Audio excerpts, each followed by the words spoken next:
అందరికి నమస్కారం అండి. ఫస్ట్ చాలా చాలా చాలా మాట్లాడాలండి, కానీ ముందుగా ఈ కథ ఎందుకు చేశాను అనేది మీకు చెప్పాలి. ఇక్కడ ఇద్దరు గ్రేట్ వ్యక్తులండి. అంటే నేను సినిమాల పరంగా కానీ, వ్యక్తిగత పరంగా కానీ, జీవిత పరంగా కానీ నేను ఎప్పుడు ఒక గాడ్ స్టేటస్లో చూసే ఒక వ్యక్తి నందమూరి తారక రామారావు గారు.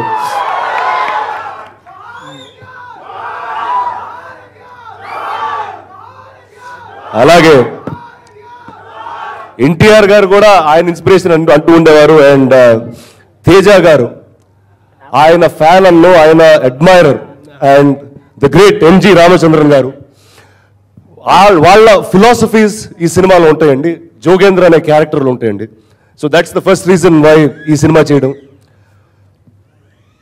ఈ సినిమా నాకు చాలా ఎమోషనల్గా చాలా కనెక్ట్ అయిన cinema. And the process of this film ఎందుకో చెప్తాను అది మీకు. అంతా చెప్పే ముందు ఇందులో అన్నీ చాలా సంతోషంగా జరిగినాయండి. ఈ సినిమా చాలా బాగా వచ్చింది. బాగుందో లేదో మీరు చెప్పాలి, కానీ నేను చాలా గర్వంగా ఉన్నా ఈ సినిమా గురించి.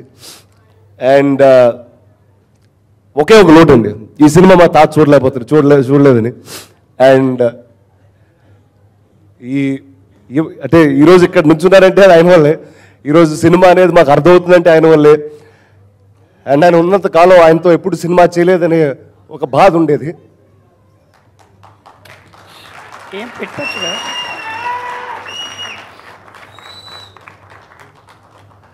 అండ్ నాకు తెలిసి ఆయన వెళ్ళిపోయిన తర్వాత చాలా చాలా పాజిటివ్ జరుగుతుందండి. నాకు తెలిసి పైన నుంచి ఆయన చూస్తా సెట్ చేస్తూ ఉన్నారు అనుకుంటా నాకు ఇవన్నీ. అండ్ ఈ సినిమాలో ఫస్ట్ టైం మా ఫాదర్తో పనిచేశాను. అంటే ఎప్పుడు కథల గురించి డిస్కషన్ వచ్చి ఆర్గ్యుమెంట్లు వచ్చుకుంటూ అలా ఎన్నో, అంటే మేము మాట్లాడే 90% ఆఫ్ అవర్ లైఫ్ మేము సినిమా గురించే మాట్లాడుతూ ఉంటాం. అండ్ ఈ సినిమా కలిసి చేసాం. It was one of my finest experiences as a film actor. నాన్న you are really good producer, I must say.